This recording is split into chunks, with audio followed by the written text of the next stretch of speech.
ஜய ஜய சங்கர ஹர ஹர சங்கர.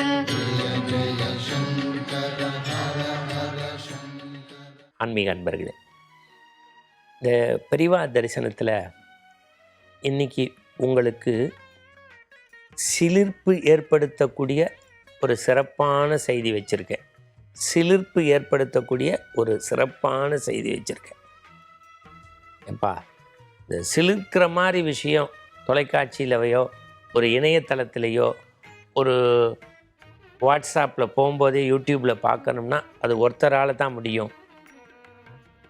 ஆமாம், நீங்கள் நினச்சது தான் சரி. நடிகர் திலகம் சிவாஜியால் தான் முடியும். நீ பேசிகிட்டு இருக்கிறது பெரியவாளை பற்றி. இதுக்கும் சிவாஜிக்கும் என்ன சம்பந்தம்? இதுக்கும் சிவாஜிக்கும் என்ன சம்பந்தம்? அவர் பெரிய நடிகர் திலகம் இல்லையா? ஒரு நாடக மயில் அல்லவா? அவரை மாதிரி ஒரு மனிதர் உண்டா அப்படின்னு வியக்கிறீங்கள.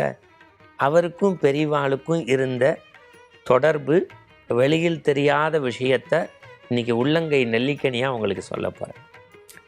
இப்போ பெரியவா அப்படின்னோடனே நம்ம கண்ணுக்கு முன்னாடி என்ன தோன்றும்? காஞ்சி பீடம் தோன்றும், அவருடைய உருவம் தோன்றும், ஜெய ஜெயசங்கர ஹரஹர சங்கர தோன்றும், பிடியரிசி திட்டம், இல்லை விலங்குகளை நேசித்தது, வேதங்களை இந்த மண்ணில் வளர்த்தது, சமதர்மத்தை பரப்பியது, எளிமையாக வாழ்ந்தது, உண்மையான புலநடக்கத்தோடு இருந்தது, தன்னுடைய வார்த்தைக்கும் வாழ்க்கைக்கும் இடைவெளி இல்லாமல் அறநெறி கருத்துக்களை புகுத்தது, ஏழை பணக்காரர்னு பாகுபாடு இல்லாமல் இருந்தது, உலகத்தில் எதிர்நிலையாக இருந்தக்கூடிய யார்? ஆன்மீகவாதி இல்லை, கடவுள் இல்லேன்னு சொன்னவங்க கூட கையெடுத்து வணங்கக்கூடிய மதிக்கத்தக்க நிலையில் இருந்தவர் பெரியவா அப்படின்னு அந்த உருவத்துக்குள்ளே எத்தனை விஷயம் வரும். இப்போ நடிகர் திலகம் சிவாஜி அப்படின்னோன்னே ஒரு 50 வருஷத்துக்கு முன்னாடி உள்ளவங்க என்ன சொல்லுவாங்க? சா, பாசமலர் அவரை மாதிரி முடியுமா? வீரபாண்டிய கட்டபொம்மன் அவரை மாதிரி முடியுமா? அந்த திரிசூலத்தில் அவரை மாதிரி ஃபோன் எடுத்து பேச முடியுமா? அதுக்கு அடுத்த ஜென்ரேஷன் அவருடைய நடிப்புக்கு முதல் மரியாதை ஒரு படம் போதுங்க. இப்படி அவங்க அதுக்கு அடுத்த ஜென்ரேஷன் தேவர் மகனில் என்னமா நடிச்சிருப்பார் தெரியுமா? அப்போ அவங்களுக்குன்னு சில பாத்திரங்கள் மனதில் நிற்கும். இது எதுக்குன்னா, பெரியவா அப்படிங்கிற ஒரு மகான் பற்றி நினச்சா நம்ம மன ஓட்டம் எப்படி இருக்குது, சிவாஜி அப்படிங்கிறவரை நினச்சா எப்படி இருக்குது, இது ரெண்டையும் அப்படி ஒப்பிட்டு காட்டினேன். சார், ரொம்ப நாளாக நடிகர் திலகம் சிவாஜி அவர்களுக்கு பெரியவாளை பார்த்து ஒரு ஆசீர்வாதம் வாங்கணுங்கிற அவா உண்டு. உங்களுக்கு தெரியும், பெரியவா மேலே பெரிய பரம பக்தர் MS அம்மா, பத்மா சுப்பிரமணியன், நம்முடைய விக்கு விநாயகராம், இப்படி பல பேர் இருக்காங்க. நிறைய திரைத்துறையை சேர்ந்தவங்க. உங்களுக்கு அந்த காலத்தில் பாரதியார் வேடத்தில் நடித்த சுப்பையா பெரியவாளை கேட்காம எந்த காரியமும் செய்ய மாட்டார். கடைசி காலம் இன்றைய நவீன உலகத்தில் பெரிய வில்லனாக நடித்த வினு சக்கரவர்த்தி பெரியவாளுடைய பித்தர். இப்படி ஏராளமான விஷயங்கள் இருக்குது பெரியவாளை பற்றி, வெளியில் தெரியாத விஷயங்கள். அது அடுத்தடுத்த எபிசோடில் போக போக நம்ம பார்ப்போம். இன்றைக்கி சிவாஜி சாருக்கு பெரியவாளுக்கு நடந்தது. சார், நம்ம சென்னையில் இருக்கக்கூடிய கையிலையே மயிலை, மயிலையே கையிலைன்னு சொல்லுவோம். கபாலி கோவில் உங்களுக்கு தெரியும். அதை ஒட்டி பக்கத்தில் பெரிய மண்டபம் இருக்குது. நான் சொல்கிறது பன்னெடுங்காலத்துக்கு முன்னாடி. அப்போ என்ன பெரிய வசதி வாய்ப்பு இருக்கும்? கண்டிப்பாக இது நடந்து ஒரு 80 வருஷத்துக்கு மேலே இருக்கும் குறைஞ்சபட்சம். சார், பெரியவா அங்கே இருக்கிறதா நடிகர் திலகத்துக்கு செய்தி போயிடுச்சு. ஷூட்டிங்கில் பாதியிலேயே பேக்கப் சொல்லிட்டு வராரு.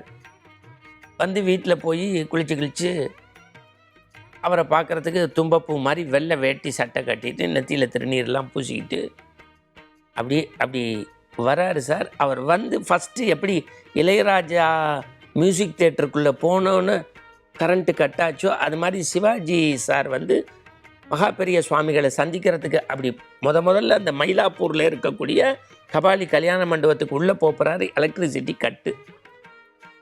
பெரியவா உட்காந்துருக்க இடத்துல ஒரு அரிக்க லேம்பு லைட்டு. இவர் உள்ளே போகிறார் சார். ஒளிக்குள் ஒளியா அப்படின்னாராம் சிவாஜி.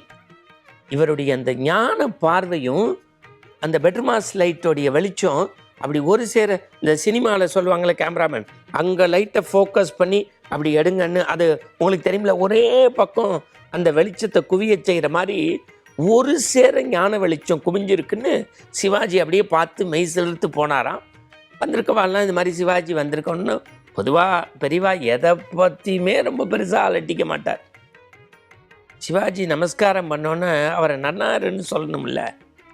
பெரியவா ஒரு வார்த்தை சொன்னாங்களாம், நீ நாளும் நல்லா இருக்கணும், நீ அமோகமாக பேரும் புகழும் இருக்கணுங்கிறதுக்கு உன்னை ஆசிர்வதிக்கும்படி உங்கள் அம்மா அப்பா நன்னா இருக்கட்டும், உங்கள் அம்மா அப்பா நன்னா இருக்கட்டும் அப்படின்னு சொல்லிட்டு ஒரு பழத்தை கொடுத்துட்டு உள்ளே போயிட்டார்.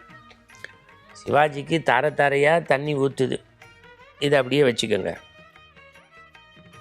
மகாபெரிய சுவாமிகள் உங்களுக்கு தெரியும், எப்போதும் நடைப்பயணமாக தான் எல்லா இடங்களுக்கும் பயணப்படுவார். ஒரு முறை காஞ்சிபுரத்துலேருந்து சென்னை நோக்கி வரார், தாம்பரம் தாண்டுறார்.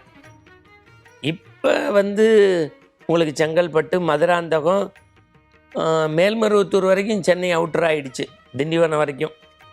அப்போல்லாம் கிண்டி தாண்டிட்டாலே சென்னை அவுட்ரு தான் வச்சுக்கோங்க. இது எத்தனை வருஷத்துக்கு முன்னாடி. பெரியவா நடந்து வரும்போது பெரிய பெரிய வால் போஸ்டர்ஸ், காவி உடையில் ஒரு மகான் இருக்கிற மாதிரி. பெரியவா அதை பார்க்குறா. பொதுவாக ஞானிகள் கோபப்படக்கூடாது, ஆனால் மனசுக்குள்ளே வருத்தம் இருக்குது. கொஞ்சம் புருவத்தை சுருக்கிறார். அப்படியே ஓரமாக பார்த்துட்டு வேகமாக நடக்கிறார். தெரு ஃபுல்லாக போஸ்டர்ஸ். என்ன ஏதுன்னு தெரியல. ராத்திரி தங்குற இடத்துக்கு வந்தோன்னே மேலாளரை கூப்பிட்டார். வர ரொம்ப அதிக பிரசங்கித்தனமாக நடக்கிறது நிறையா விஷயம்.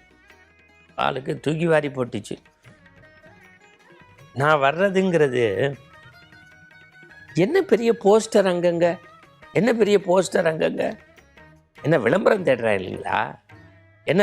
தேடுறீங்களா? எல்லாரும் கழுக்குன்னு சிரிச்சிட்டாங்க. பெரியவாளுக்கு ஒன்றுமே புரியல. அப்போ துடுக்கா பெரியவாளுடைய டிவோட்டீஸில் ஒருத்தர் ரொம்ப தைரியமாக டக்குன்னு பேசுகிறவர் அப்படி கையில் வாயை வச்சுட்டு, பெரியவா அது வேறு ஒன்றும் இல்லை, நம்ம நடிகர் திலகம் சிவாஜி கணேசன் இருக்கார்ல, அவர் திருவருட்செல்வர்னு ஒரு படம் நடிச்சிருக்கார்.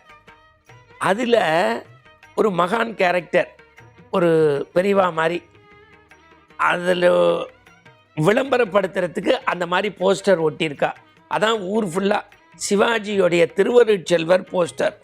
ஓ அப்படியா, சரி, நாளைக்கு சாயந்தரம் நான் அவரை பார்க்கணும் போல் இருக்குது, வர சொல்லு. சார், ஊர் உலகமே பெரியவாளை பார்க்கணுன்னு ஆசைப்படுறது. பெரியவா டக்குன்னு அப்படியெல்லாம் கேட்க மாட்டார், எதையும் சொல்ல மாட்டார். ஆனால் ஒரு குழந்தை மாதிரி, நான் நாளைக்கு அவனை பார்க்கணும், வர சொல்லு. அப்படியே மெய் சிலித்து போச்சா இந்த செய்தி சிவாஜி சாருக்கு கேட்டோன்னா. கமலாமாவை கூட்டிக்கிட்டு கடன்னு நேராக பெரியவாளை பார்க்க வந்திருக்கார். அப்போ அன்றைக்கி ஒரு சம்பவம் நடந்திருக்கும்ல, அதை யார் பதிவு செய்கிறான்னா, சென்னை கமலா தேட்டருடைய ஓனர் இருக்காங்கல்ல, VN சிதம்பரம் செட்டியார்னு உங்களுக்கு தெரியும். ரொம்ப சிவாஜி சாருடைய பல ஆண்டு கால நட்பு. அவர் தன் கைப்பட இதை பதிவு செய்கிறாரு. அப்படி சிவாஜி போய் நெடுஞ்சாங்கடையாக நமஸ்காரம் பண்ணோன்னே, பெரியவா உங்கள் ஆசீர்வாதத்தினால திருவருட்செல்வரில் ஒரு மகான் கேரக்டரில் நடித்தேன். எல்லாரும் படம் பார்த்தவாலாம் பெரியவா மாதிரி தத்ரூபமாக இருக்கேன்னா அபச்சாரம் பெரியவா. 16 நாள் அந்த கேரக்டருக்கு நான் எடுத்துக்கிட்டேன். 3 மணி நேரம் டெய்லி பிளாஸ்டிக்கில் மேக்கப் போடுவா. பிளாஸ்டிக்கில் ரொம்ப கொஞ்சம் கடினமாக தான் இருக்கும். நான் முதல்ல மயிலாப்பூர் கபாலி கோவில் மண்டபத்தில் ஒரு இருட்டில் ஒரு ஞான ஒளியோடு உங்களை பார்த்தேன்ல, உங்களுடைய அங்க அசைவுகளை மனசில் வச்சுட்டு உங்களை மனசார வேண்டிட்டு தான் மேக்கப்பில் உட்காந்தேன். என்னையும் அறியாமல் எனக்குள்ள ஏதோ ஒரு கொஞ்சோண்டு ஒரு நாணிக்குரிய இலக்கணத்தோடு நடிச்சிருக்கேன்னா அது பெரியவா போட்ட ஞான பிச்சை அப்படின்னு இருக்கார். பெரியவா சிரிச்சிட்டே ஒரு பழத்தை போட்டுட்டு உள்ளே போயிட்டார். சிவாஜி சொன்னாரா, இதை விட எனக்கு பெரிய தேசிய விருது என்ன வேணும்,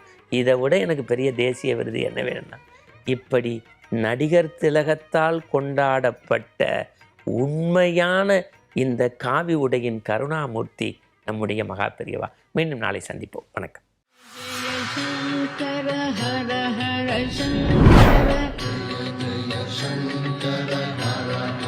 शङ्कर जय जय शङ्कर हर हर शङ्कर